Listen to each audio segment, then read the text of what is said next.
Um, I don't know what I've had on my to-do list. That's hard.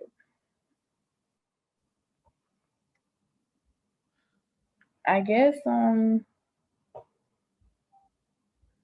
don't know.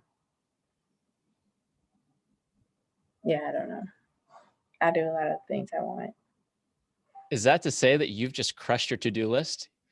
Well, That's what you're saying, at right? the moment, I can't think of anything.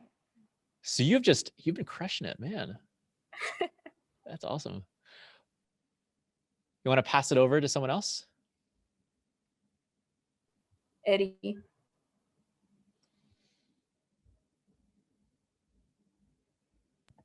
Hey, my name is Eddie Trevino.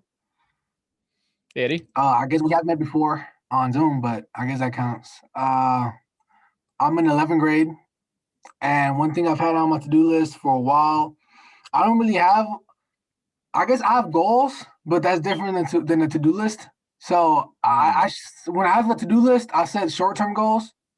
So there's nothing I don't get accomplished because of short-term goals. So I get them done. Short-term, task. But as far as goals, I do have goals, but I guess that's not the question. Oh, I'm not sure if I'm interpreting the question wrong or right. Why don't you give us an example of like a short-term goal that you accomplished? I'm super curious. Like homework. Like I like being done with my homework before 8 p.m. Oh, I have never done that before, man. Yeah, I know. You're It's crushing hard. It's hard, but sometimes it happens, sometimes it doesn't. But usually I get it done. Oh man, you're my homework hero. It's That's good. amazing. If I focus on other things, like if I use my free time, like before I do my homework, it's like I can't stop thinking about it. So I'm not really comfortable. So it's really not free time. I'm just stressing time.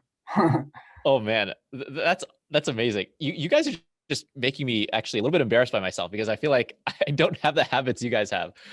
That's amazing, Eddie. Thank you. You want to pass it on to the next person? Oh yeah, I forgot. Lasha Adebayo. Yeah, my name is Elisha Adebayo. We've met before. I think on the last Zoom meeting, I saw you talking. Mm-hmm. I am in grade 11, and I think one thing I've had on my to-do list that I haven't done yet is finishing my research paper for my English class. I really want to finish that. Just get it off my. Awesome. Bianca, you can go. Bianca messaged. Oh, Bianca, you're so fast. I was gonna read it out. That's perfect. So I guess I'll read it out, but you guys can also read. Hello, my mic is not working for some reason. My name is Bianca Torres. We've met. I'm in 11th grade. Working on grit. That's a big goal. Awesome. And then I'm just looking at the Zoom room. Are we missing anyone or is that it? Oh, we got Mr. Harris and Jennifer. Do you want to hand it off to someone, Bianca?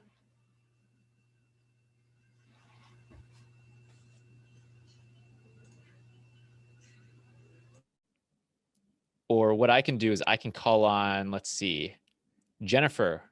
I remember you. Oh, you read my mind, or I read your mind. Go ahead.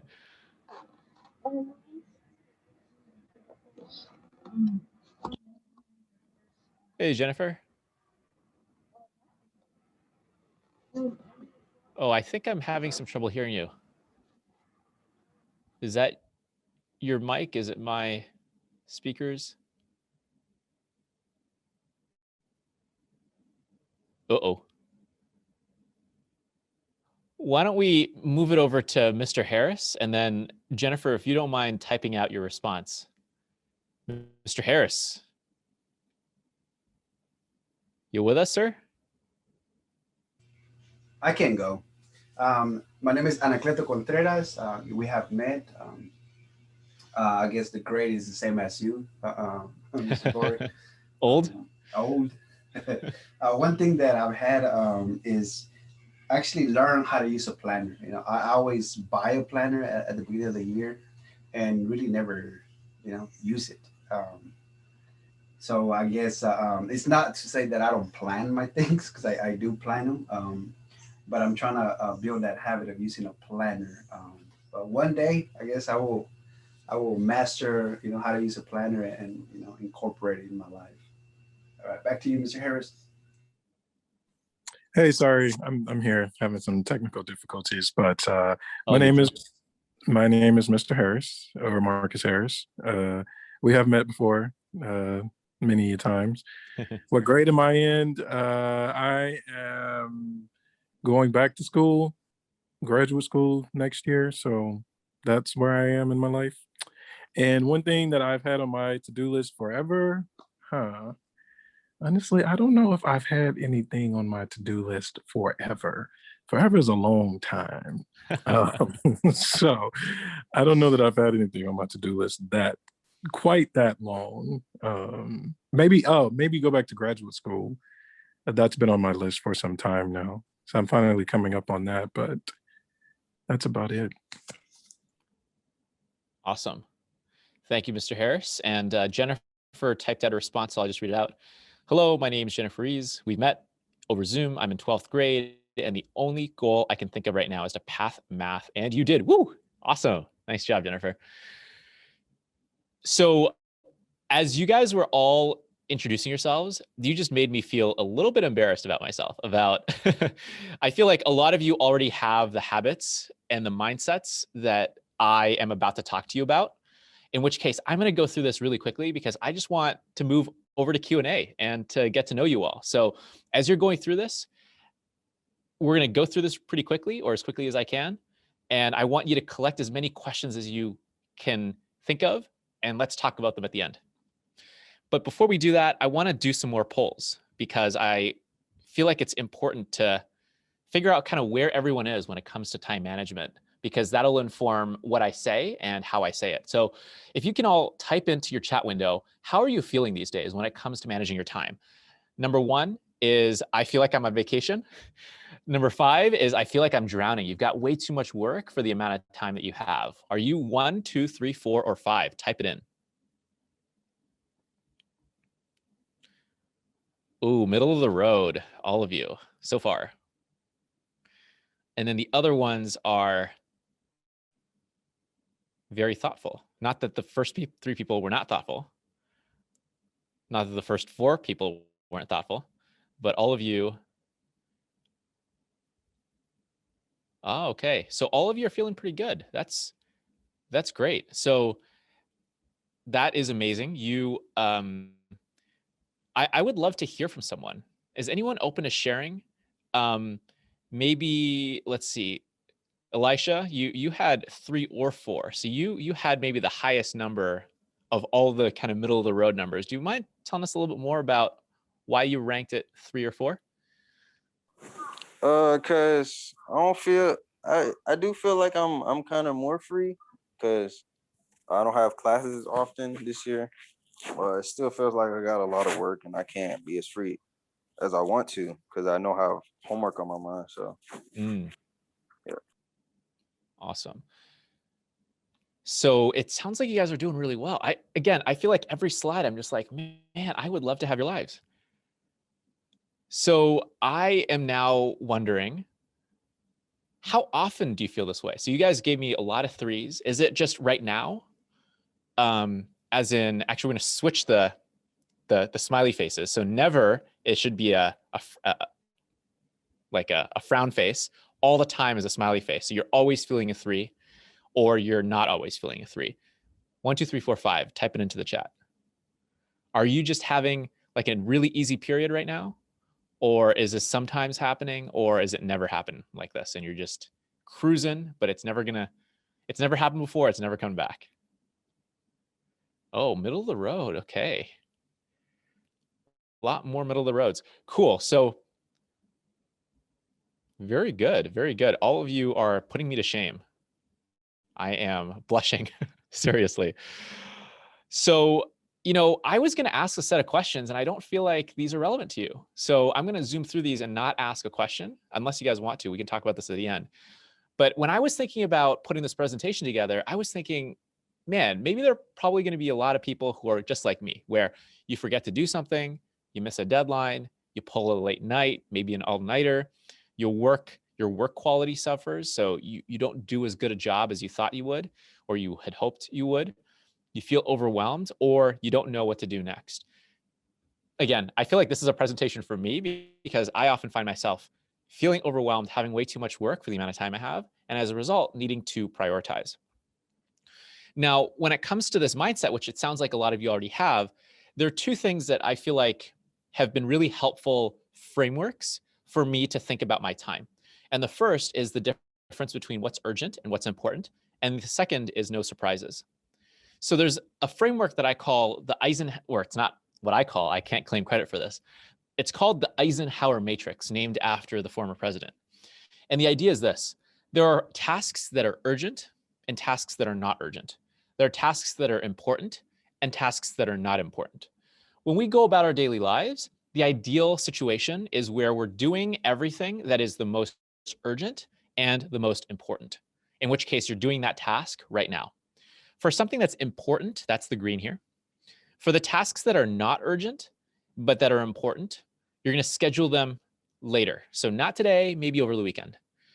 For the tasks that are urgent, but not important, here, you're going to delegate it to someone else. You can't do that. This is for a manager. So when you guys find yourselves in managerial roles, this is a framework to keep in mind.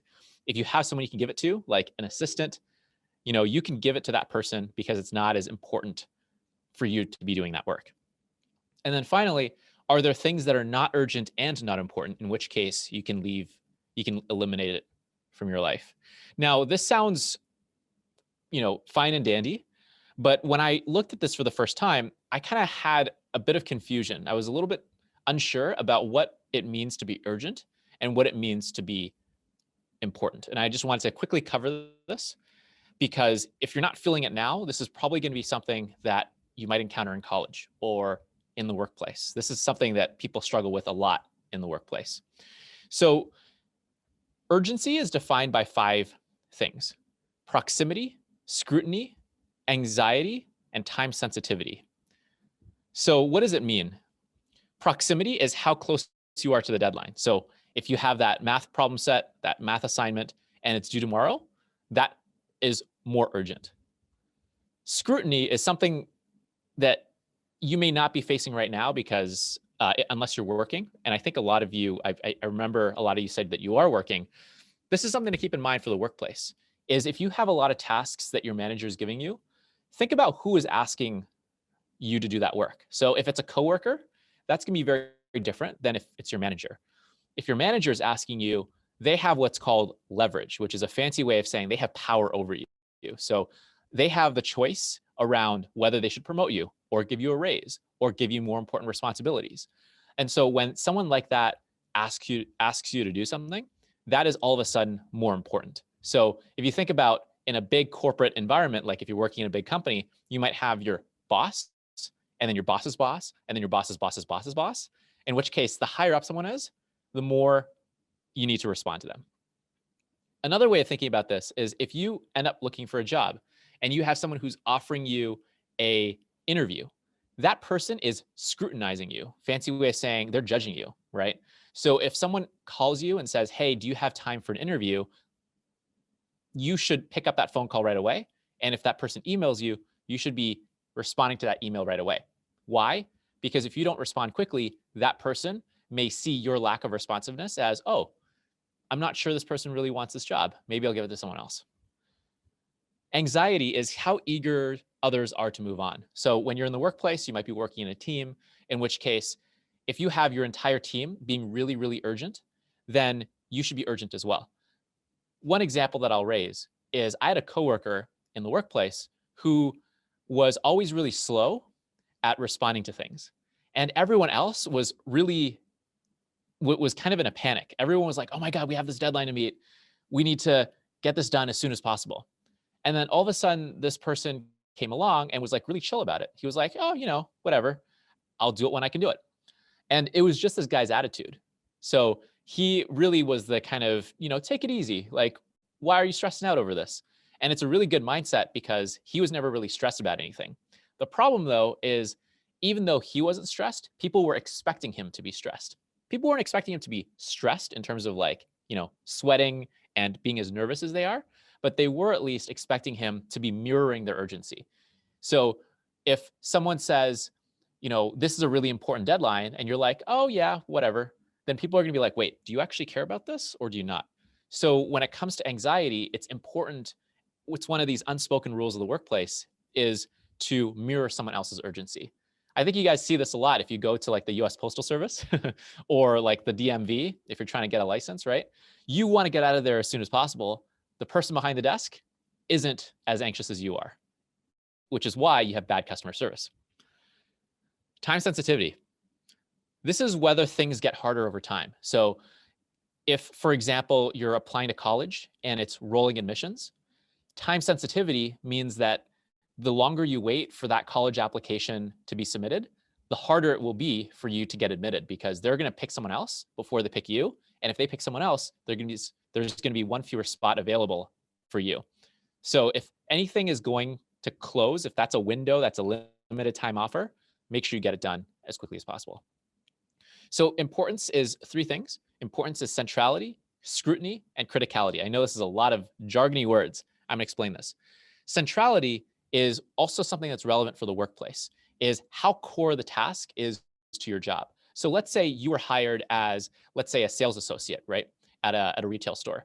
And your job is to fold the clothes at, at Macy's. Now, someone might ask you to clean up the storeroom, but if that's not a part of your core job, as in whether you do that task won't affect whether your manager feels like you're doing a good job, that task is not central to your job, in which case you should probably still do it, just to, please your coworkers, look like you're going above and beyond. But you should make sure that you're doing the essential tasks first before you volunteer for the extra stuff. Scrutiny, something we talked about earlier. Who is asking you to do this task? If that person has control over your future, has a say in whether you get promoted, every task this person gives you is important and urgent. And then finally, criticality, how much the task matters to other people. And this is related to scrutiny, where if this is something that your manager wants, and this is like the one thing that they're looking for, make sure you do it well, do it urgently, and treat it with importance. So the second one is about surprises. And I'll tell you sort of an example, which is, let's say all of us were going to a restaurant together. And I gave you two options. Option one is this really crummy restaurant has 1-star Yelp reviews. The other one is a 5-star experience. That place is also really expensive. And I'm really hyping it up. So I'm saying to you guys, this is the best place ever. Now, what I just did there is set expectations, right? So in the first place, I'm telling you, hey, this place isn't going to be really good. It's going to be cheap. You might get diarrhea. You probably don't want to go there. The second place, I'm saying to you, this is going to be a 5-star experience. This is going to be super expensive. It's going to be super fancy. You're going to love it. What did I just do, right? I just raised your expectations for the second restaurant and lowered your expectations for the first restaurant. So what's going to happen is, if you get diarrhea after the first restaurant, you can't blame me, or you probably won't blame me, because I told you up front, it's a 1-star experience. You might get diarrhea, and yet you got diarrhea. So I met your expectations. However, if you don't get diarrhea and you really like the restaurant, what are you now? You're impressed, because I lowered your expectations and I came in afterwards and I exceeded your expectations. Let's think about the fancy restaurant. If at the fancy restaurant, we go there and you get diarrhea, you're probably going to blame me, blame the restaurant, and be super frustrated and end up going on Yelp and posting a bad review. Why? Because I had elevated your standards, the restaurant elevated your standards, and we didn't meet your standards. However, if you end up really enjoying the experience, great, we met your expectations. Why do I mention this example of restaurants? Because it's all about managing expectations. If you talk to anyone who works in an office environment in like their first job or internship, they're going to tell you a lot about this word, which is managing expectations. What does that mean? Managing expectations is all about putting yourself in the other person's shoes and asking yourself, what is this person expecting of me? Is this person expecting me to get back to them on Thursday? If so, I need to get back to them on Thursday or before. Otherwise, if I can't, I need to tell them ahead of time, hey, I don't know if I can get back to you on Thursday. Is it okay if I get back to you on Friday morning instead? That's the idea of no surprises. So putting yourself in the other person's shoes and making sure that at every point in time, you are telling them what you're going to do before you go ahead and do it. Another way of thinking about this is birthday surprises are a lot of fun. Surprises in the real world can become a deterrent to people seeing you as a professional. So make sure no surprises, no surprises, no surprises. So I'm going to show you 3 quick tips on managing your time. And I think a lot of you already sort of know this. But the first one is using your phone calendar. So here I've got my phone. Anytime I have a new task, I will write it down, or I will pull out a piece of paper and draw a box and then write that task beside the box. And then after I finish the task, I'll check it off and I'll move on. So I'll keep actually 2 to-do lists. One is a piece of paper with a box, with a bunch of boxes down as rows. And the second is I keep a phone calendar. For the phone calendar, I don't know if you can see this, but you will see here, I'm going to try and see if I can show myself. I'm going to stop sharing for a moment. So here you've got my phone calendar, and you've got a lot of different, it's a little bit hard to focus, but what you see here is my day of the week. So my daily routine. And so what I'm doing is anytime I have a task, like let's say I actually have a task to do tomorrow where I need to email someone a draft of an essay that I wrote. What I'll do is I'll actually go to tomorrow and I'll put down in my calendar, email John essay at 8 a.m. And that way I have it in my calendar so that when it comes to 8 a.m., I can see, oh, at 8 a.m., I should be doing this task. So I make sure I have this for every task where there's a time element to it, where I need to do something by a certain time, or if I want to put a reminder for myself. So how do I know to show up tonight? I had a calendar invitation that I made sure that I referred back to. So that's the first one, is using a phone calendar, making sure it's synced, making sure you're using it all the time. I remember back in high school, I was given like a physical planner, like a notebook. This has become that planner. In addition to the piece of paper, of course. That's for other tasks that I use. The second thing, I don't think I need to project anymore, but the other thing is to clear your inbox. And actually, why don't we go around the room? I'm curious now. Look at your email inbox and tell me how many. Okay, if you're embarrassed, actually, there's no reason to be embarrassed, because actually most of us have like hundreds of emails, thousands of emails in our inbox. I'm curious, give me a range. Like if you can show me, if you can type in the number of emails in your inbox, or a range if you don't want to share, like, you know, between 100 to Eddie. That's not a number. Anyone want to share? Oh, 0. Bianca, if you have your microphone set up now, I would love to hear about how you get to 0. What's your method? Is your mic working?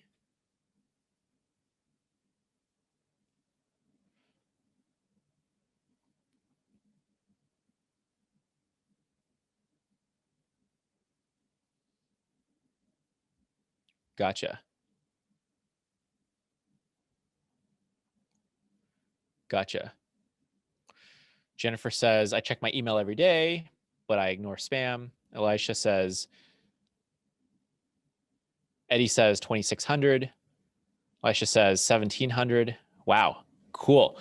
So, you know, everyone is going to have a different way of managing their inbox. Something that I found really helpful is I split up my newsletters from my personal email. So I don't know about you guys and what you subscribe to. If you have like newsletters to different stores that you like, or, you know, different artists or different, you know, influencers that you follow or whatever.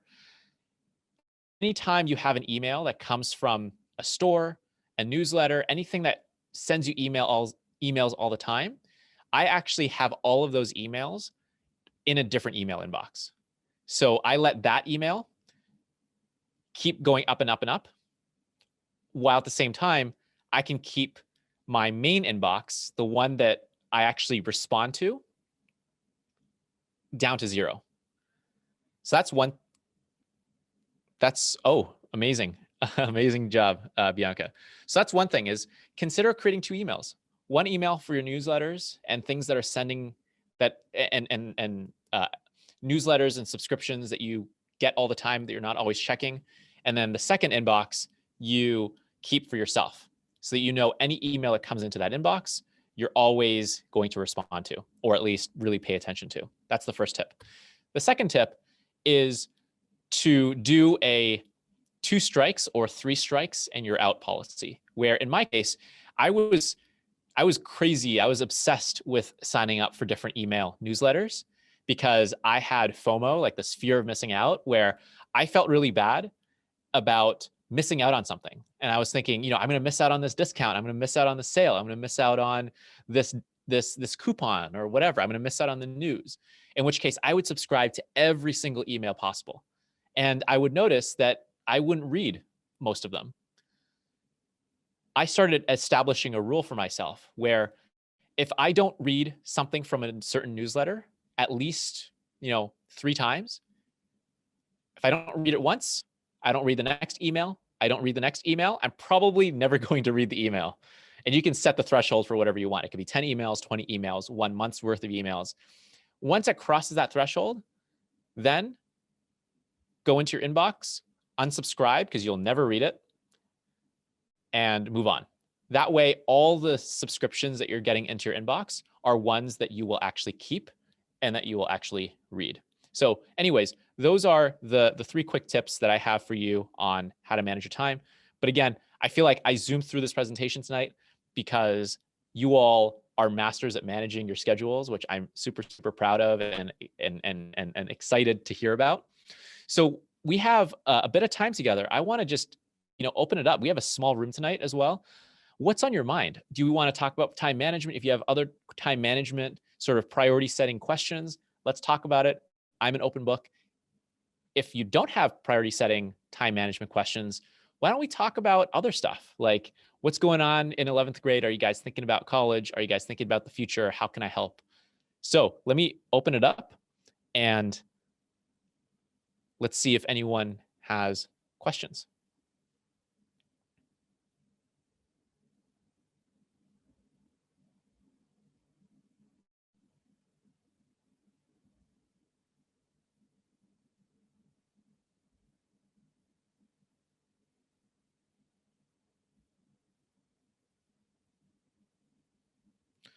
Jennifer, that's a really good question. How do you deal with procrastination along with time management?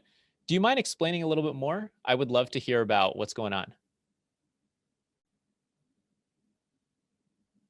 Oh, your mic was not working, was it, earlier? I would love to hear about, just tell me a little bit more about what situation you're going through. If you can type it into the chat window, and then I can hopefully answer in more detail. Bianca, Elisha, Leah, Eddie. I just don't have any questions. Awesome. Well, Eddie, if I can put you on the spot, I want to come back to you and well, if it's not you, it's someone else. What is one goal that you're trying to achieve right now that I can help with? I'm an open book. I want to help you guys achieve your goals. So let's talk about what I can do to help you out. So Jennifer, we're going to come back to you like you have a schedule, but sometimes procrastinate despite knowing the importance. Jennifer, can I ask one more question, which is, what's an example of something that you've been procrastinating on? You need to do it. It's a mental thing mostly.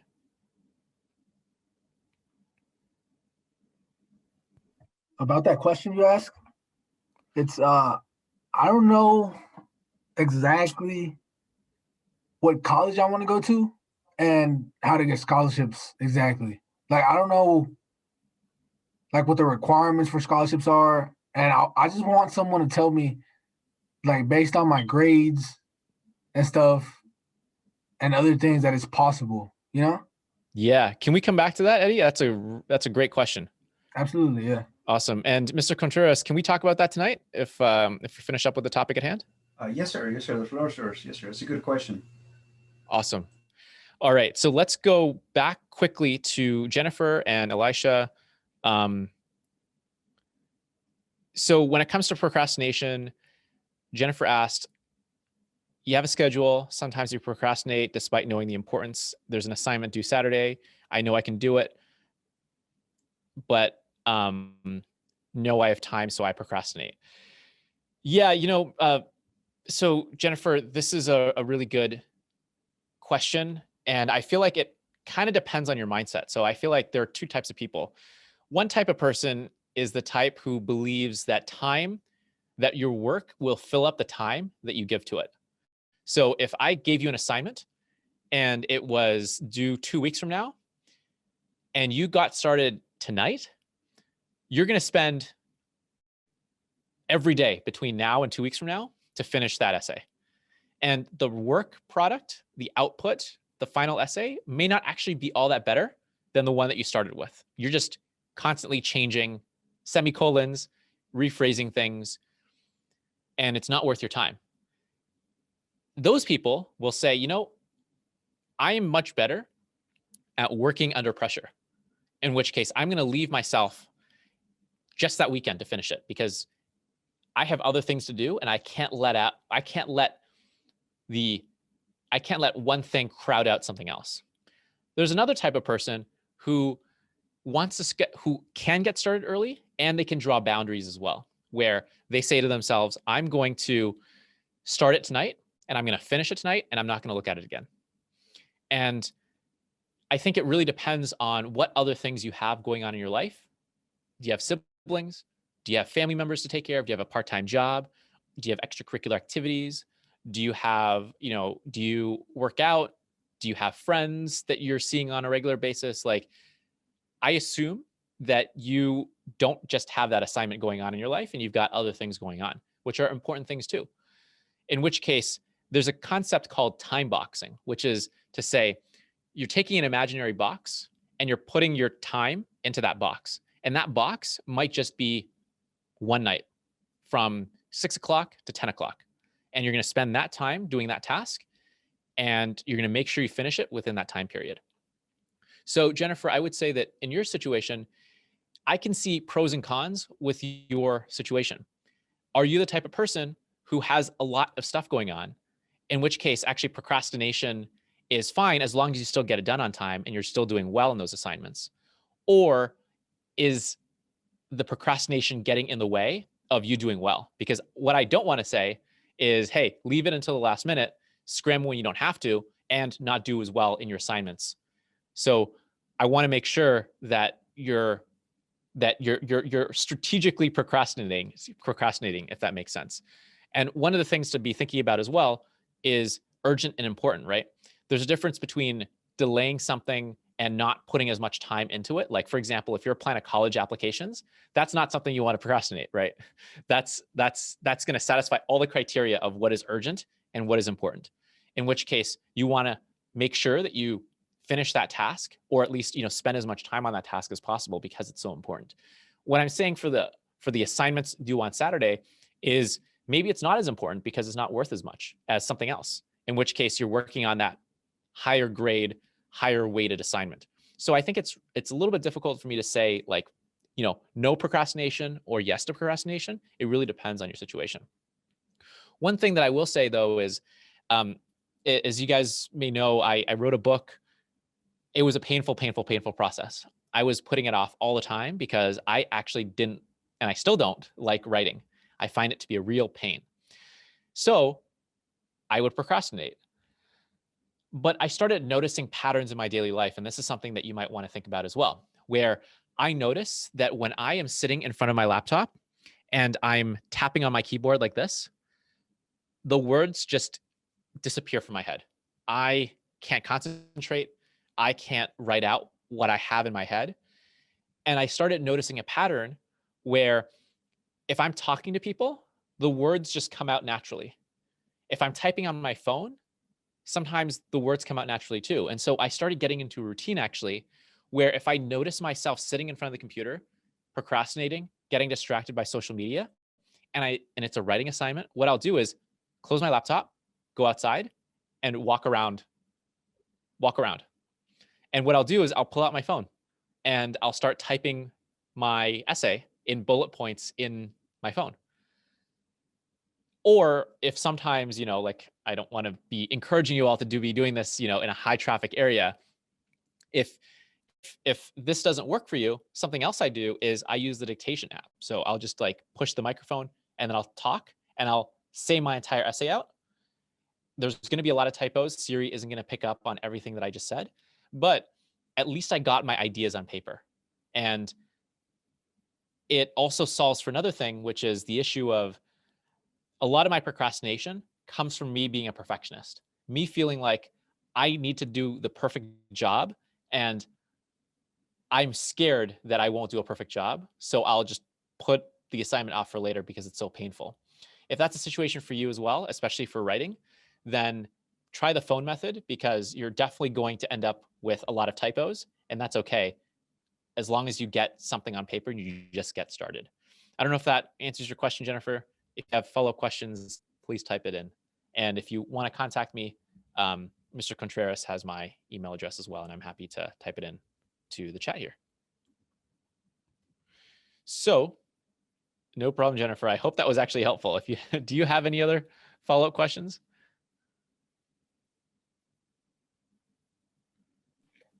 I have a comment on what you just said. Yes, sir.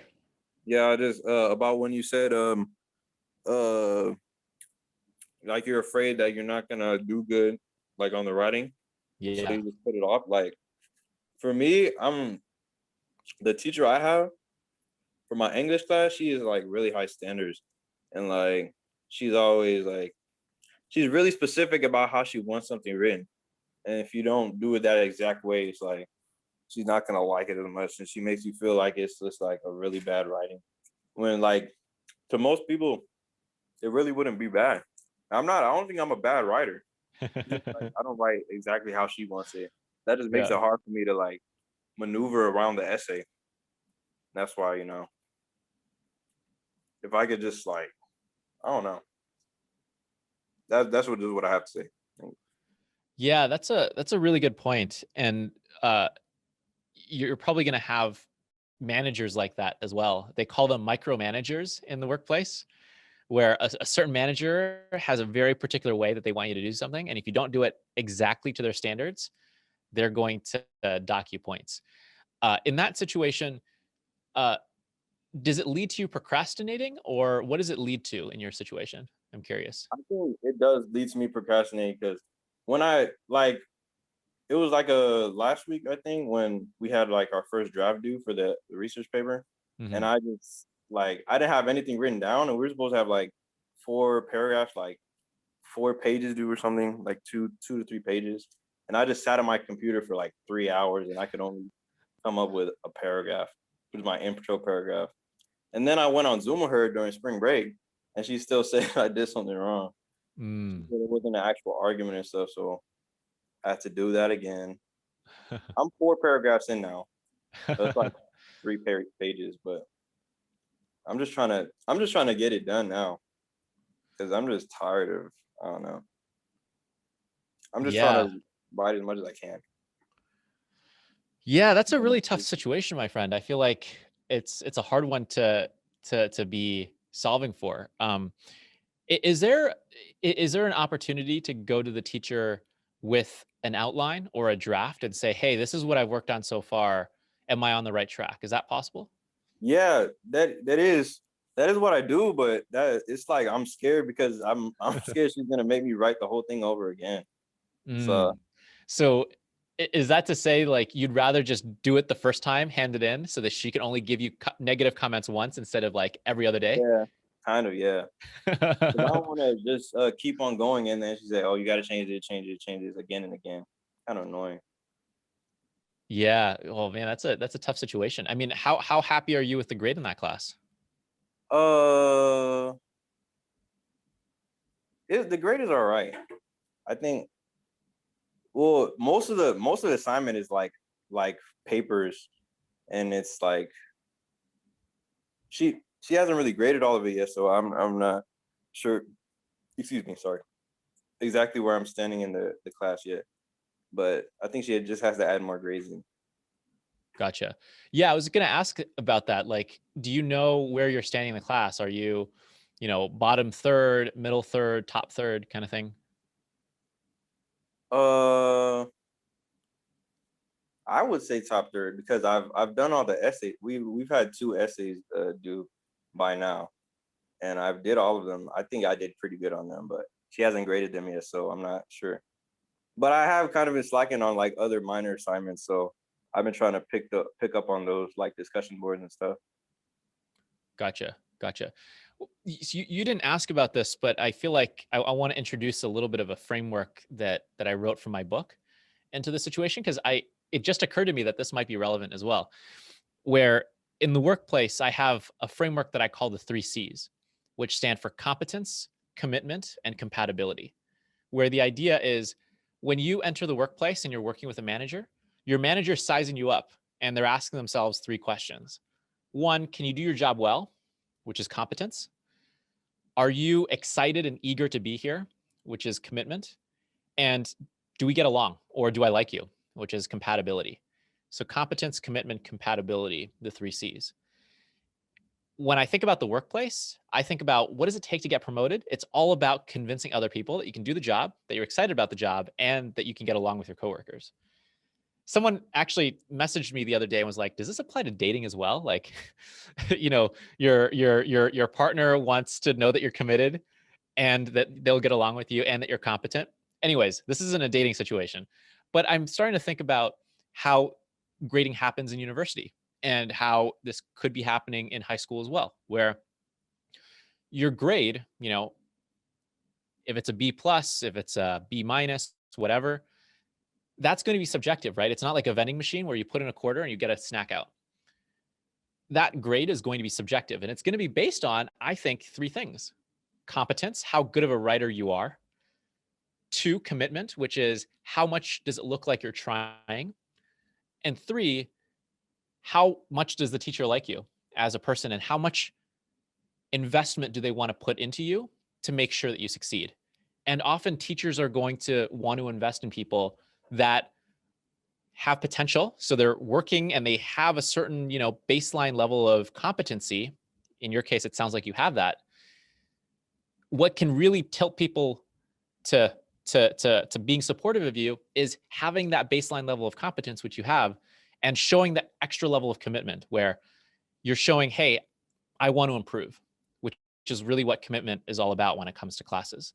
So when I say the 3 C's framework, I'm starting to think about your situation, and I'm thinking to myself, you're a bright guy, you want to improve, you want to do well. It's clear from even just you raising the situation. I can see that it's frustrating. Like I would be frustrated if I were in your situation, but I wonder if approaching your manager with this mindset of, or this attitude of like, hey, you've been giving me some really helpful feedback. I want to improve in these areas. What can I do to do this better next time? And part of this might be you thinking in the back of your head, 2 scenarios, right? Scenario 1 is you actually believe it. Scenario 2 is you don't really believe it, but you want to approach your teacher anyways, just to build that compatibility. One thing to consider, and I would love your reactions, is, is it worthwhile to maybe approach that teacher if you have time to show that extra level of commitment, because that may actually end up benefiting you long-term. What are your thoughts? Am I making any sense? Maybe I just gave you a bunch of gibberish. Yeah, it makes sense. It does make sense. But about what was the 3 C's you just talked about? It's competence, commitment, and compatibility. Okay, like compatibility, like with the teacher and stuff. Yeah. So I think for competence, I'm not I don't think I'm a bad writer, but yeah, I don't think I'm a bad writer. So, and then what was the other C? The second C, I'm sorry. Oh, good. Commitment? Commitment, yeah. Commitment, I do really want to do good on this essay, but it just feel like it's like I can't get it perfect. Like I don't know how. But at the same time, it's like I do want to put more effort in, but it's also like back to the procrastinating thing. Like I wanna get to it, but it's just like I don't know, every time I do, it's like it feels like I'm just writing just, something that she wouldn't agree with. She was like, "Oh, this is not an argument. This is not really debatable or something like that." But I do want to improve and get my writing skills better to that college level.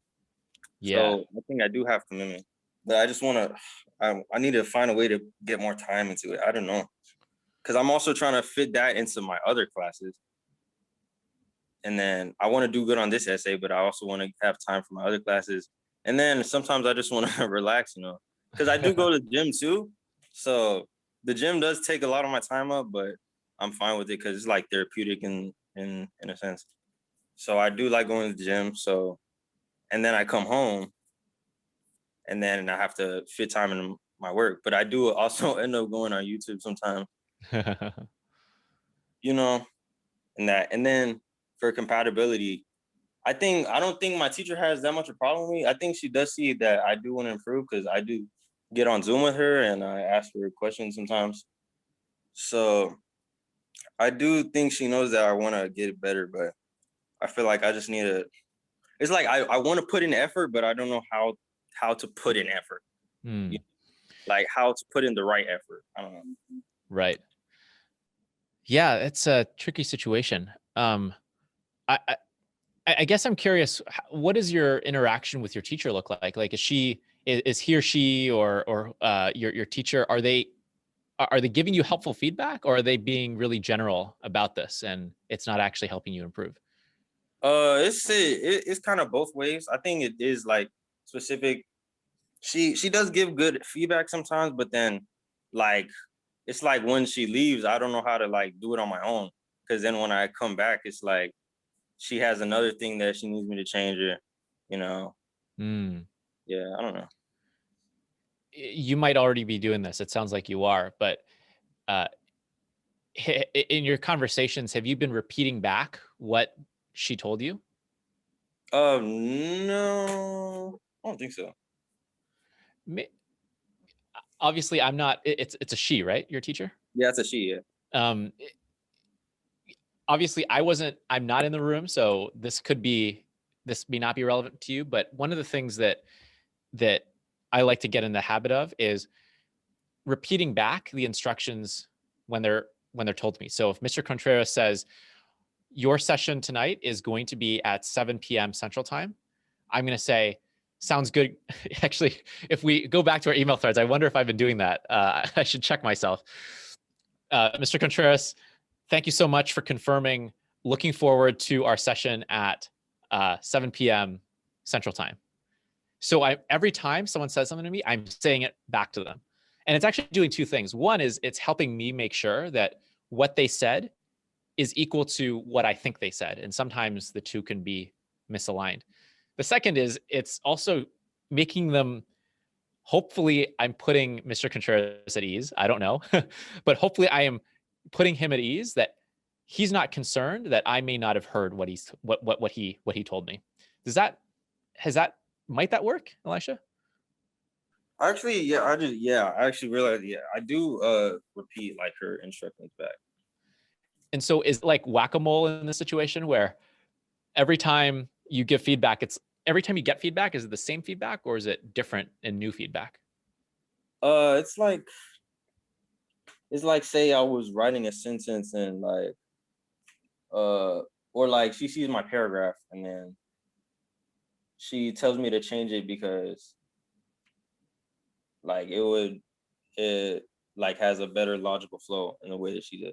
So then I would like repeat back to her. So would this be okay? And that's how it goes. That's how it is. Yeah, I think I think something to, it sounds like you might already be doing this, is thinking about what are the things that she's always saying to me that's like repeat feedback over and over and over again versus new feedback. Because if it's repeat feedback and you've heard the same thing, or she thinks that she's told you the same thing 5 times in a row, that's different from her saying 5 different things each time, because 5 different things each time leads me to think that, oh, you improved on the prior one. It's no longer a problem. You're moving on to the next problem. And that's good. It's the 5 things that are the same 5 separate times that might raise questions. Does that make sense? Or do you have a sense for which one you're in? Yeah. Yeah, I think, yeah.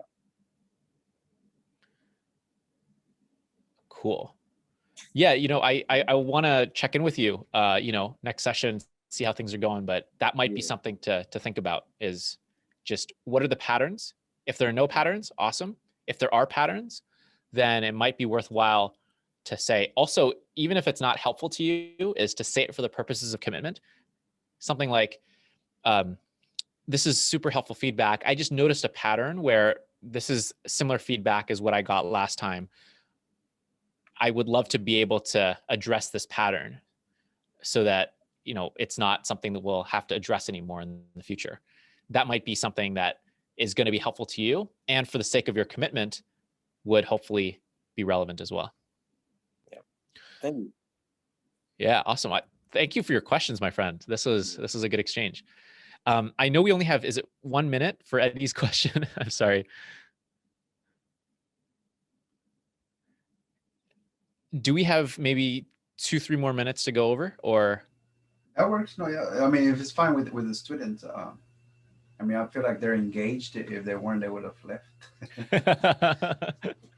Or maybe they're mentally left. You're right. We can't tell because they're hiding. No, but that's fine. 3 minutes. I mean, go for it. Mr. Trevino, did I pronounce your last name correctly? Yes, sir, that's right. All right. Do you mind remind me again of your question?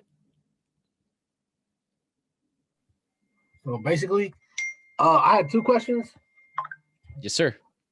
But my first question was, like, right now I'm a junior and I feel like it's time. I do have college options, but I just don't know exactly what college I want to go to. So I just want to know, like, how would you recommend going about looking for a college? Because really, like, I want to do pre-med or major in biology, and every school has that. Like, mainly every school has that. And I do know I want to stay in Texas, so that's one thing I can get out of the way. But like, everyone has that. And also about the scholarships, about like how easy do you think it would be to get scholarships? Because I've been stressing over it so much that I don't know. And Eddie, you're in 11th grade, right? Right. Awesome. Hey, I'm proud of you, man, for taking a head start on this. I know a lot of students who aren't thinking about it, until well into senior year. So amazing job on getting a head start. A couple of things that I'll say is there are a couple of ways to make, it sounds like the first step is to just make a list of colleges. Is that right? Right. I have a list of colleges, but I feel like it doesn't bring it down low enough. Like, I have a list of colleges of like maybe like 10. 10 colleges? Right. Do you have a sense for whether they're safety schools or reach schools? Reach schools are ones where you may or may not get in. Safety schools are ones where you're surely going to get in. I don't have any reach schools besides maybe, I don't know if you want to consider Baylor a reach school, but I don't know what that means really. Like, schools, because I'm not trying to go to Harvard. I wouldn't go to Harvard even if I could. Really? I wouldn't go to any. I really. Can I push you on like that? You said what? Can I push you on that? Tell me more about that mindset. I mean, I just feel like I just wouldn't go to Harvard. Like, I feel like regardless if I could, I feel like they'll make things more difficult than they actually are because of the reputation of Harvard. Oh, it's so good, blah, blah, blah. And I feel like my ethnic group wouldn't be there. Like, I wouldn't feel I wouldn't feel like I belong, kind of, because it's mainly just gonna be white people, and I'm not white. And I don't know if that's a little weird to say, but I just feel like that's something that comes into it too. Yeah, that's a big one. You know, I was gonna like, and I still actually I will push on like Go for it. on I would love for you to apply. Um, the second part though, like I want to address that first because I think that's a really important factor, which is, yeah, like if you're not, you know, if you're not coming from a prep school, if you're not, you know, there are a lot of, let me put it this way, there are a lot of students who are coming from very well off backgrounds, right? Like their parents are doctors, they're lawyers, they're CEOs, right? Um, they're let me put it this way, like I've met people who are, you know, like pay more for dinner than I do for groceries in a week, right? And Right. it's pretty crazy, and it can feel like I don't belong. So I just kind of want to say that up front, where like that's definitely true. Um, and you know, I think it moves me over to the first part, which is like the pushing part, which is, um, I mean, you would not be thinking about pre-med if you weren't a smart guy. You wouldn't be thinking about college this early if you weren't ambitious. Right. And I feel like you've got the competence and the commitment. If I just, you know, use those two C's on you, that I want you to reach your full potential. And you know, one of the things that I just feel that really pains me sometimes is seeing someone who has potential and who's not using their gifts.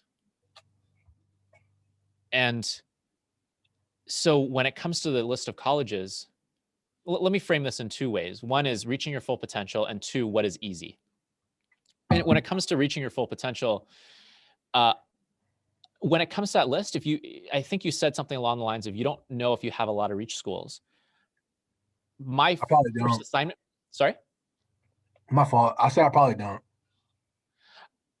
This is my challenge to you, and obviously it's your life. You know, Right. I can't be the one to tell you what to do, but I would challenge you to put to actually, you know what? Let me put that off to the side for a sec. Let me talk about the easy part. You want to go to med school, right? Right. Uh, this is probably not okay for me to say, but I've noticed a pattern. I've noticed a pattern where if you go to a lower ranked school and you apply for, let's say, Harvard Medical School, just to make it up, or like a really good school, Baylor College of Medicine, you can have a lower GPA from a top school and still get in. You have to have a pretty damn good GPA, like a 3.9, you know, whatever, from a lower ranked school to get into the same school. And I think it's hugely unfair, right? Is it the case that Harvard is more difficult than UT Austin? I don't know. But I would guess that there are plenty of students who are just as, if not even more intelligent than the people at Harvard. They just may have had less money, so they couldn't donate a building. But because they went to UT Austin, they have to now get like a 3.985 to get into the same spot as someone who may have graduated from Harvard with a 3.7, 3.6. I've seen this happen a lot. And when I first saw it, I was like, wait, are you serious? Until I started realizing that it was a pattern, actually. So the better a school you go to for undergrad, the easier it will be for you to get into a good grad school.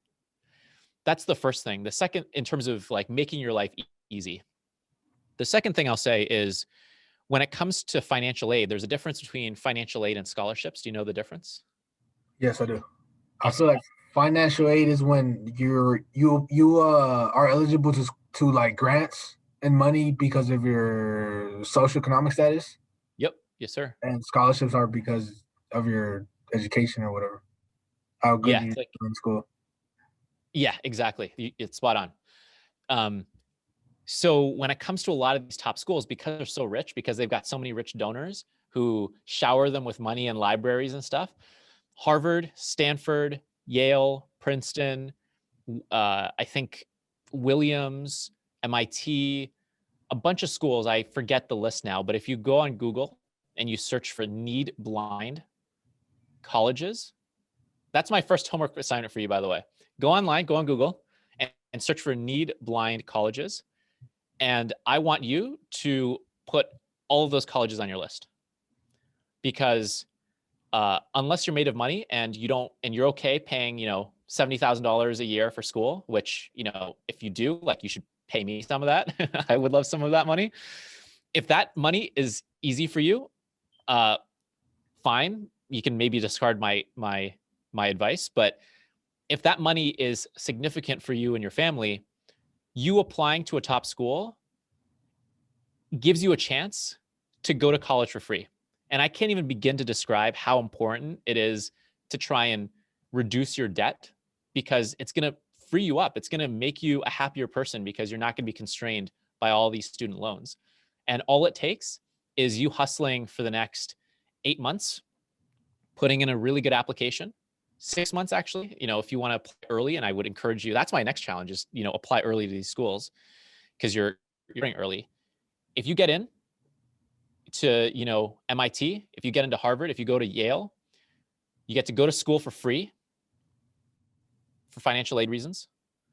You will be outside your comfort zone, but you've probably heard a lot of college athletes, or even athletes, superstars, everyone who says, you can't reach your full potential unless you get comfortable being uncomfortable. That's what growth is all about, right? And thirdly, if you get into one of these schools, you can have an easier time getting a lower GPA and still get into the med school of your dreams. And it's going to be even further easier because a lot of these schools have what is called grade inflation, which is a fancy way of saying at Harvard, it is harder, not like hard. Well, number one, it's hard to fail out of Harvard. They will do everything in their power possible to prevent you from failing. And they'll give you second chances, third chances, fourth chances, fifth chances, etc. But then the second is a decent essay at Harvard will still probably get you a B+. That same quality essay may not get you that far at a school that has grade deflation, in which case the professors are super hard on you. And that's going to affect your happiness in college, and it's going to affect your ability to get into a good med school. So in any case, I just gave you a long rant. I'm sorry. Well, I thought it was the opposite. Why will schools like Harvard make it easier to get better grades? Everyone makes it seem like it's harder to get better grades. I think it's reputation, right? When people think about Harvard, they're like, oh my God, you must be so smart. And I feel like that's kind of like branding, right? That's marketing right there. And do I am I smarter than you? I doubt it. I mean, look at my presentation, right? You have better time management habits than I do. You wrote a book, man. I can't write an essay. Well, I'll help you with that. When you write your first draft, email it to me. I put my email in the chat window. Email me. I'll help you out. Mr. Contreras will help you out. Mr. Harris will help you out. When it comes to the grade inflation part, this is going to be unfair, and this is a hot take, but I feel like there's this perception at these Ivy League schools, these top schools, that, hey, if you're smart enough to get into our school, you're smart enough to perform at a certain level, in which case there's almost this leniency towards the students. There was actually a study done, by the way, this is a total aside, but there was a study done of teachers where one set of teachers were told, hey, the students you are teaching are gifted. They're super talented. They're worth your time. They're going to go places. The second set of teachers were given a set of students that were just as good, but were told, hey, these students are bad students. You need to really be careful with them. And you know what happened? The teachers who taught the people who were tagged as gifted ended up treating them better, ended up taking their ideas more seriously, and ended up investing a lot more time and energy into helping them improve. So it's almost a self-fulfilling prophecy where what you dream up ends up becoming your reality. And I feel like that's what happens for a place like Harvard, where people think oh, you graduated from Harvard. If you're good enough for Harvard, you must be good enough for us. And I feel like a lot of the professors here are probably the same way, where they're thinking to themselves, hey, the admissions committee wouldn't have made a mistake. They can't make a mistake. They never make a mistake. If you're good enough for Harvard, you're good enough for my class, and your essay is probably going to be half decent. And, you know, I trust that you're a good writer, and I trust that you really can write a good essay. So I'm not saying that, you know, you're incompetent and you're going to get into Harvard and, you know, people are going to, you know, believe you. I don't think you're in that situation. Right. Maybe I should add a couple of better schools, I guess. I would, you know, I think in the US, like I came from Canada, so we applied just to a couple of schools because there aren't that many. But in the US, like here's the game, my friend, that like your wealthy peers are, like our wealthy peers are playing. Like if this was a session, not of, you know, first gen college students like me and all of us, but if this was like a prep school, like a New York elite prep school where parents are paying $70,000 to send their kids to high school, which is like absurd. That's like years and years and years and years of my mom's income, right? If we were in that situation, it is crazy how many schools these wealthy elite kids apply to. They apply to like dozens of schools. So they'll apply to every Ivy League school, Harvard, Yale, Stanford, University of Pennsylvania, Dartmouth. They'll apply to all the top, you know, like the Ivy Plus, like Northwestern, USC, UCLA, UC Berkeley. You know, they'll apply to literally like 24 schools. And the beauty of a lot of these schools is they use the Common App. So you can just write one essay and send it to every school. And every school might have like a couple of supplementary questions. So, you know, Stanford might ask you maybe 3 more questions, and that's it. So if you're thinking about the way I look at like Eddie's, the next 6 months for Eddie is, I think it sounds like you hustle, and that's an amazing personal characteristic. If you hustle for these 6 months and you get a good SAT or ACT score, you write a damn good essay, you apply to these top schools, these 6 months will pay you back immediately. Where, think about this, 6 months of work for $200,000 in tuition, because you can go to a school for free. Lower stress for the next 4 years because you're going to be among peers that are going to push you and among professors that might give you grade inflation. And because a lot of these top schools also have medical schools, you're going to have relationships at these medical schools, in which case you're probably going to have a better chance of getting in. So in my view, in my humble opinion, again, like I'm pushing you because I care about you.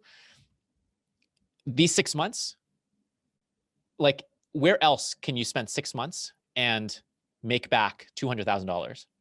Like you need to be like a hotshot executive to make $200,000 in 6 months. That's the opportunity that you have right now.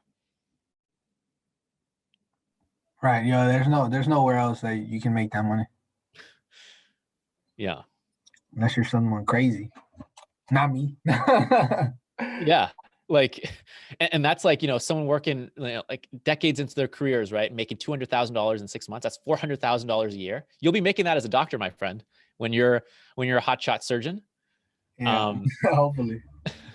But I also don't want you to be, you know, super stressed out financially, because I also know a lot of doctors don't make a lot of money when they're in residency, right?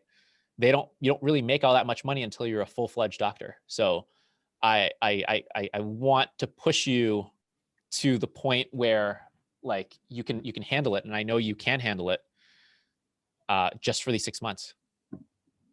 Right. It's probably a good idea to apply to better schools and just see at least see what the scholarships look like. Yeah. I would do this. I would do, so let me give you a couple of homework assignments. One is go on Google and search for need blind colleges. Oh, I already did actually. I actually did that. Perfect. Step 2 is go on every one of those colleges' websites and see what their class profile is. So look at what the GPA is of the admitted students, the SAT and ACT scores, and see where you are. If you're in that range, you're applying to it. Right. The third thing I would do is look at college access programs. There are programs like questbridge. Is that a program that's familiar to you?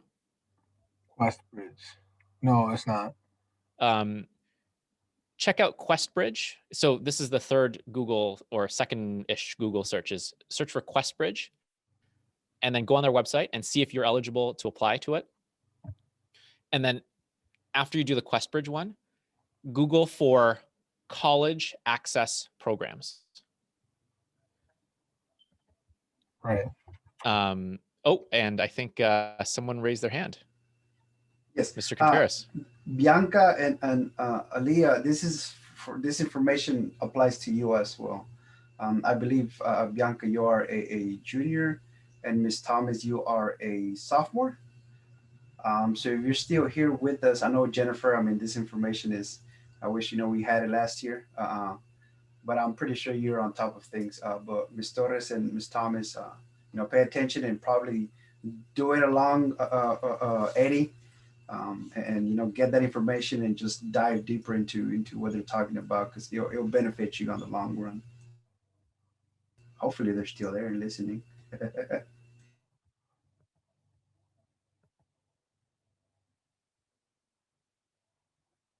You're muted, sir. Thank you for that. I do, let me do this. Awesome. I'm so glad, Bianca. All right, friends, I'm going to share my screen and we're going to do this together. So I'm going to share my screen, go on Google. Do you guys see my screen? Yes, sir. Yeah. All right, cool. I'm going to search for questbridge.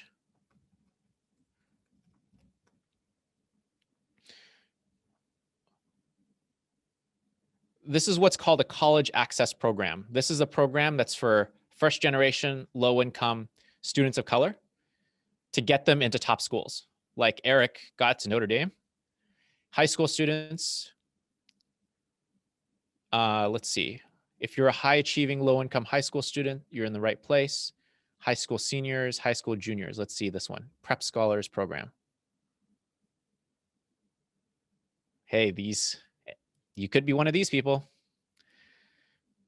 Oh my goodness. The 2021, the deadline is Wednesday, March 24th. Oh my goodness. Well, I would like for you all to rest, but let's take a look at whether you need recommendation letters.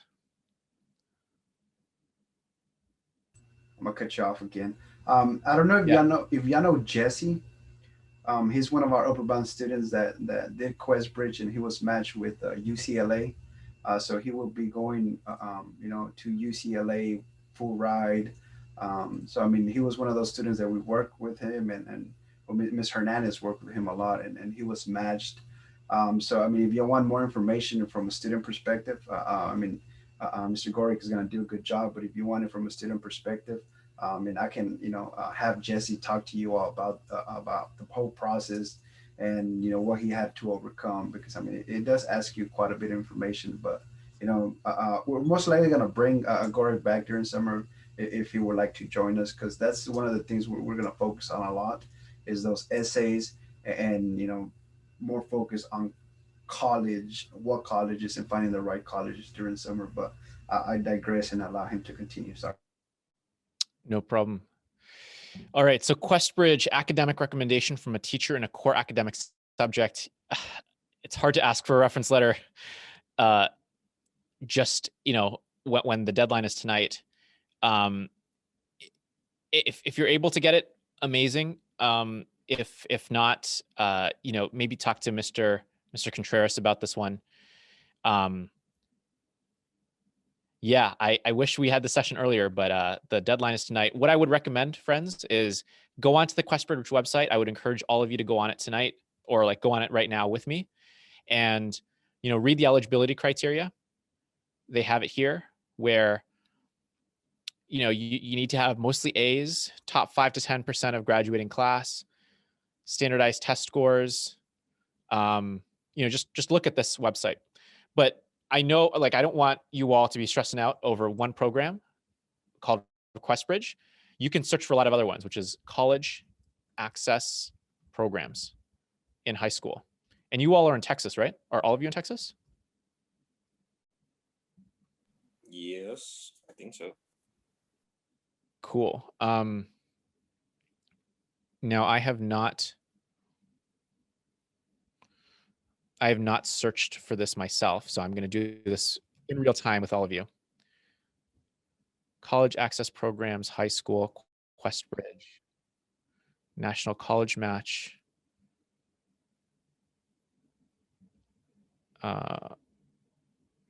Let's see, 8 great organizations that help low-income students. Let me see. Let me do questbridge, similar programs. Alternatives to questbridge. Here, there's a Reddit forum. Bunch of these. Here's another one, Smart List, 50 organizations boosting college access. Here's another one on Quora. All right, we're gonna look through this together. Here we go. Scrolling down, Equal Opportunity Schools. I have no idea what these people are. MDRC, Education Trust, questbridge, National College Access Network. Let's just go on a random one like College Possible. Let's see what these people are all about. Are any of you in Houston, by the way?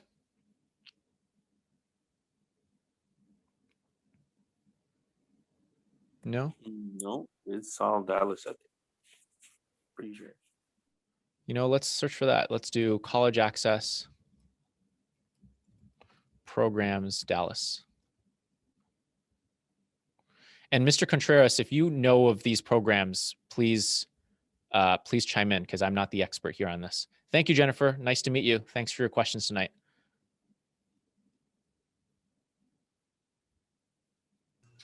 So there's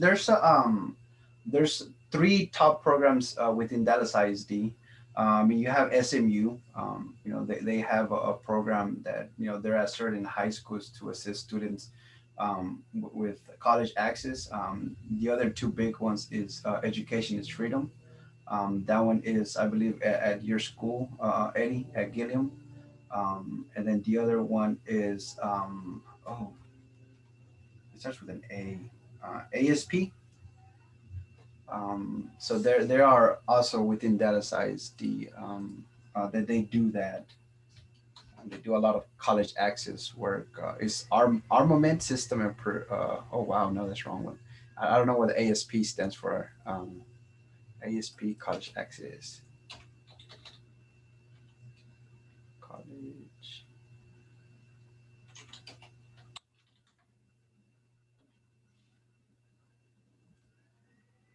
I guess it doesn't stand for anything. Oh, academic success program. Wow, horrible. But yeah, those top 3 are the ones here in Dallas ISD. Lancaster has something else. I forgot what they have, but it's a partnership with UT Austin that they have to assist with the college access. Awesome. So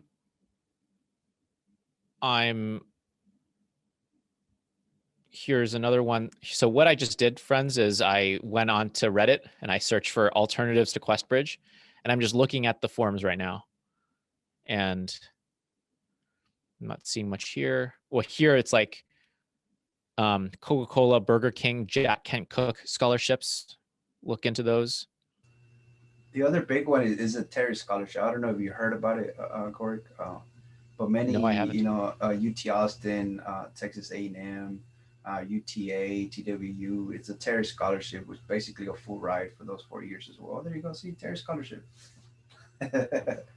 So Terry that Gates, scholarship right there. yeah. So Gates scholarship, Terry scholarship. I mean, all of those are big money. Yeah. And for those scholarships, I mean, it's through Applied Texas.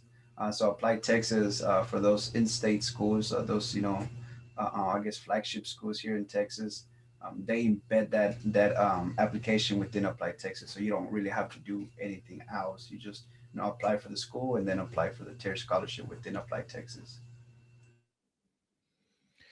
Here's another one that I know is similar to questbridge. It's called Leadership Enterprise for a Diverse America, LEADA. So go on their website, leadascholars.org. LEADA Scholars Program. So recruitment and admissions.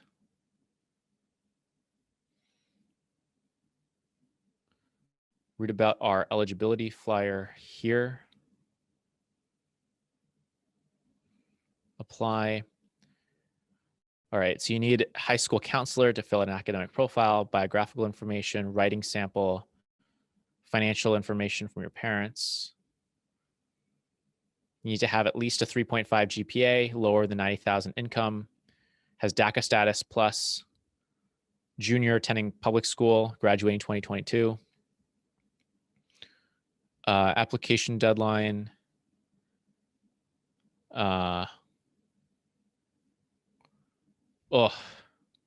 December 14th. So you juniors, I mean, you're getting a head start because this deadline is for our current seniors. So Eddie, you are a junior. So I mean, just pay attention to this. The deadlines. The deadlines usually are around the same time every year. So I mean, I would say the deadline for you when you're a senior is going to be December. What was it again, Mr. Gorrick? December. Are you graduating in 2022 though? Oh, that's right. Yes. Yeah, so I think LEADA might Oh, be over. LEADA might be over. oh wow. Final application submission deadline. Yeah. All right. Don't worry about it. For any sophomores in the room or in this program, look into LEADA. Let's look at others. Smart List, 50 organizations boosting college access. College awareness success. Here's a nice long list. College access. You've got, probably like a dozen here. So go on your browser and search. I'm just gonna paste this into our chat here. Go through this list, my friends. See what you're eligible for. I know a bunch. I've heard of a bunch of these, like College Spring, College Track. I've heard of these. Summer Search. I've heard of these programs before. Posse Foundation, Opportunity Network. Yeah. So look into these programs. See if you're eligible for any of them. So I should probably explain, what are these college access programs? These college access programs are programs that will take college juniors and seniors who have high potential, which all of you are, and they will help you through the college admissions process. So in the case of questbridge, they'll actually match you with schools and give you a different way of getting into these schools. Some of these other programs might help you with your college admissions essays and other application materials, and they might have funding for you as well for your scholarships and such. So this is free money and free support is how I look at it. But these programs on their own probably aren't going to help you get into college. You still need to make that list. And so we go back to the Eddie conversation earlier, where you want to make a list of need blind colleges. You'd be crazy to not apply to them unless you really fall below their eligibility GPA and SAT score or ACT score range. That's one list. And then the second list is, think about what programs you're interested in. So in Eddie's case, Eddie was interested in pre-med. Search online on Google for, let's do that right now. Let me not talk about it. Top pre-med schools.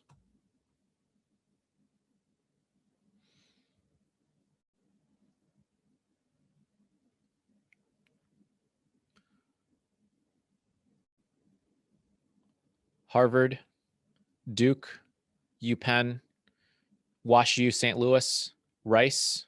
This is somewhat local. Stanford, Northwestern, Brown, Amherst, Case Western. So look at the best schools for your type of program and go on every one of these schools and ask yourself, am I in the range of what they're looking for? So do you have, you know, a 1460 SAT, 33 ACT? Let's go all the way down to the bottom where we have Case Western. Do you have a 1370? Do you have a 30 ACT? If you have above or at that level, add that to your list. The next is, this is the next search you should do, is US News and World Report, college rankings. This is the national ranking of the top schools. And what I want you to do is I want you to go down this list. See the full ranking. All right, I'm gonna copy and paste this into our chat window. This is my homework for all of you. You all know what your GPAs are. You know, you've maybe done your SATs or have looked into them or done your PSATs or whatever. You kind of have a sense of where you are. What I want you to do is I want you to go down this list until you find a school that meets your GPA.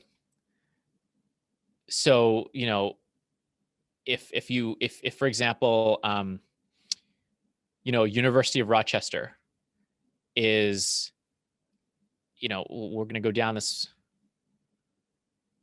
page. We're going to go to the University of Rochester and we're going to see where they are. All right. So there's a lot of stuff they have to pay for, which is not cool. I'm going to go on University of Rochester and I'm going to open up a new tab and I'm going to do admission statistics.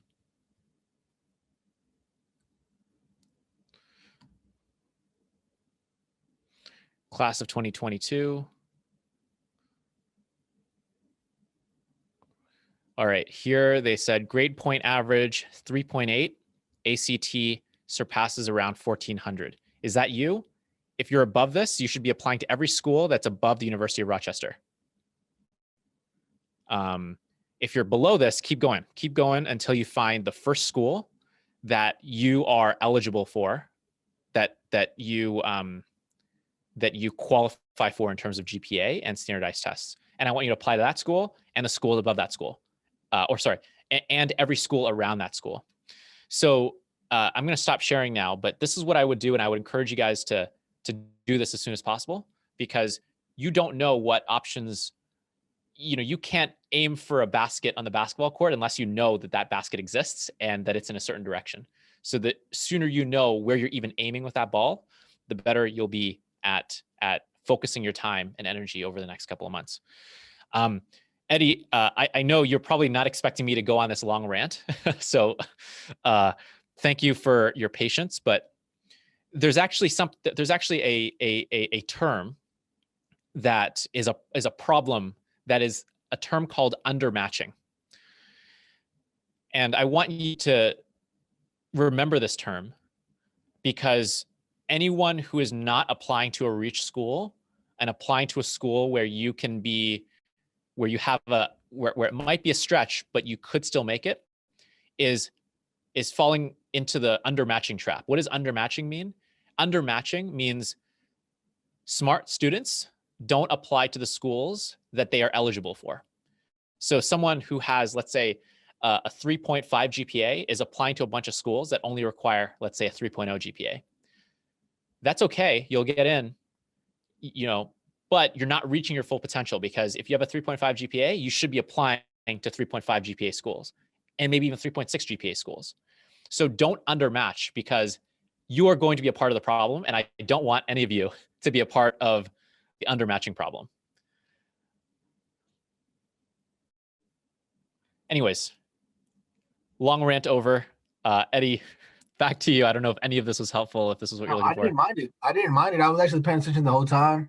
I think it was really useful, and I didn't really mind it. And actually, I actually want to ask you what the website was where you were getting the not the matches, but all of the list of the universities that you were saying click and then check about the GPA and the scores, and then if we match it, then apply to that one and everything under that. Yeah, that's I typed it into the chat window. Do you see it there? Is that the college ranking national? I think I have it right here. Yeah, like best national Oh, schools. best value colleges. Oh, I'm okay, sorry. I have That's it not, actually. let's not do best value. Let's aim higher than that. let me share my screen once more. Give me one sec. I think Here I we have go. the link actually. Yeah, so here let's do national universities. Best national universities. You should do this. Princeton, Harvard, Columbia, MIT, Yale, Stanford, UChicago, UPenn, Caltech, Johns Hopkins, et cetera, et cetera, et cetera.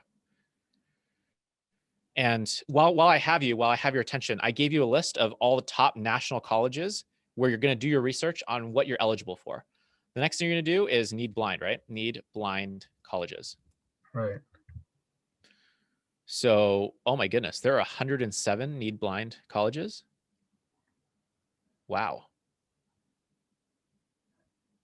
Where's the list?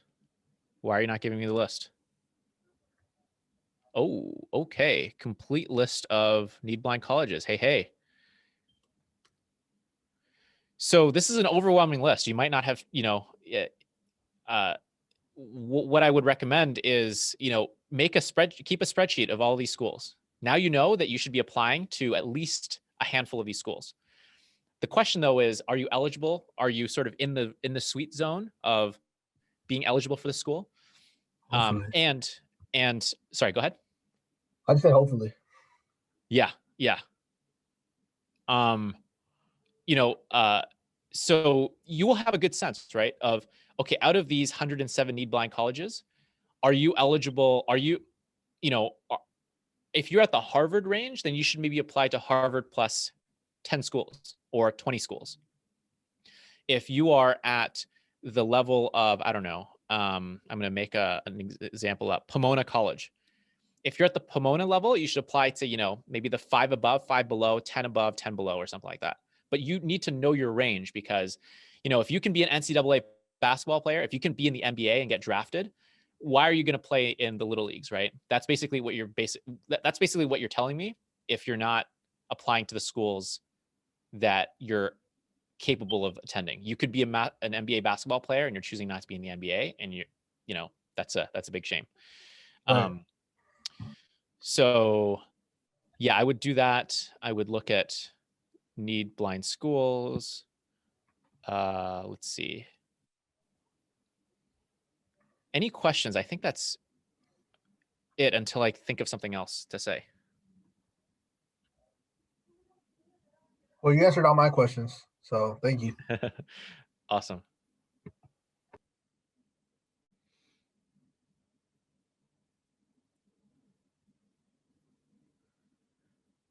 Alrighty. Well, I kept you all for like 40 minutes after the time. So thank you for listening to my long rant. I appreciate all of you for letting me lecture at you. Please know this is me caring. And if this is something you guys want to talk about, we can replace the third session with, more college stuff. It's really up to you. And, I can, Mr. Contreras, maybe we could talk, what should our April session look like?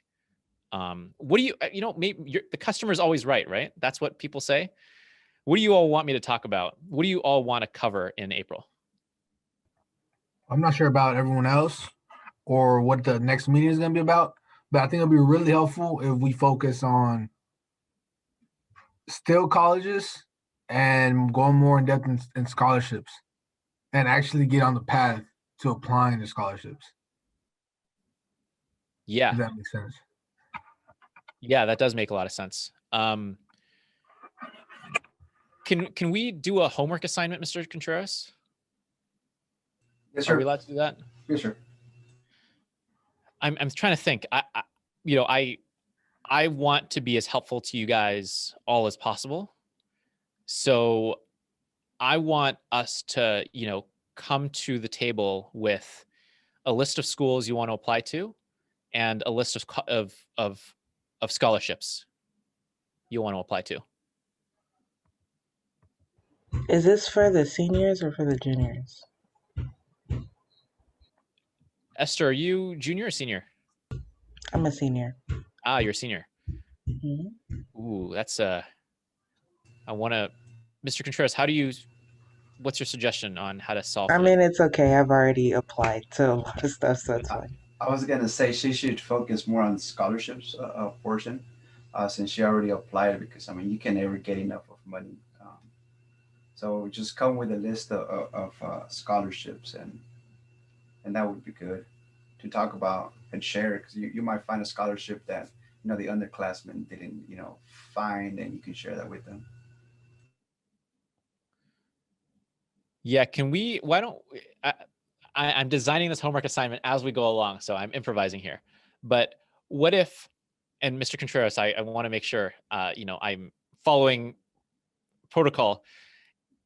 Is it possible to maybe have everyone create a Google Doc where everyone goes into the Google Doc and creates their own like tab in the Google Doc, and then makes two lists, one of scholarships, one of colleges. And then next session, what we can do is we can screen share and we can go through, each person's tab and do a little show and tell. I mean, that sounds fun. We can create the Google Doc with our Overbound account, and then I'll share with everyone and give them access to edit. So tomorrow morning, I'll send an email with your homework assignment to all of our students, and see if we can get more engagement with that for April as well, in person, or not in person, but via Zoom. So I'll send that email for you, and I'll CC you there as well if students have questions. They reply back, but I'll do that for you. Amazing. Sounds good. And then, I'm going to leave next session a little bit open-ended, where we're going to go into that spreadsheet. I want each of you to be prepared to talk about how you came up with that list, what you found, and what schools you're interested in, and pick one scholarship and one school that you want us to talk about. And then we can go onto that website together and look through, what is our criteria? How should we interpret the criteria? How do you make sure that you're set up for success? How does that sound, really everyone? good. That sounds really good to me. Awesome. That sounds like a plan. Wait, can y'all hear me? Yes. Okay, finally. Yay. Amazing. Glad to have you, Bianca. Alrighty. Well, I have taken up a lot of your evening. You have a lot of homework to do, whether it's homework or it's Gorrick College Scholarship, Need Blind Colleges College Access Program homework. Either way, I had a lot of fun tonight. Thank you for being so engaged. This was an amazing session, and I'm looking forward to next time. Thank you, sir. So that concludes. You all can log off, take a break, or like Gorrick said, do some homework. But if you register for Saturday, I will also be sending an email for our in-person event. It'll be fun. We will not be doing academics. It will be just cultural and fun activities for this coming Saturday. We will be following, CDC guidelines. So mask, stay 6 feet from each other, and all of that good things. So if y'all register, I will be seeing y'all this Saturday, which will be fun, and I'm excited. That's this Saturday, right, Mr. Contreras? Yes, sir. This Saturday. Right. Okay, drop off. I could tell you, drop off will be between 8 and 8:30. We will be in the roundabout at UNT Dallas. Taking your temperature, making sure you have a mask, and then taking you to where we're going to be meeting. Right. And all the specifics, are they going to give us like an email, like things? Because I know like last time they told us to take 3 things, but I'm not sure if that's still a thing. Yes, sir. So that's going to be our community service project for the Genesis Center. It's for women and children that have been abused, physically abused, and so we'll be taking them whatever you can get from the dollar store, with the cups, utensils, toothbrush, toothpaste, things like that for women and children. So bring 3 things, and then we'll put the packages together, and then we'll write some thank you or words of encouragement to them that same day. But yes, do that. And for yoga, just we're comfortable for yoga. We'll be having yoga. and then other fun tournaments too. Prizes will be there too, so it'll be fun. Sorry, Mr. Right. Gorrick can't join us. I would love to be there. Was it the one we signed up for in the last meeting? Yes, I have your name, so you're good to go. So just check your emails. I'll text you as well, just the reminders. But it'll be fun. And like I told Esther, I mean, this is gonna be fun. But the following, in-person Saturdays and other events are gonna be actually funner. That's not a word, but it will be a word for today. It will be funner than that past event. So, we're rewarding you for the participation, and all of you all. I mean, you always participated, except Esther. See her here and there. I'm scratching my ear through my. Hey, chill. You ain't gotta call me out like that. I do it like that. But thank y'all very much, and we will see y'all, or Mr. Gorrick in April, and then I will see y'all this Saturday. Thank y'all. Y'all have a good day. Take care, friends. See you later. Thank you. Take care.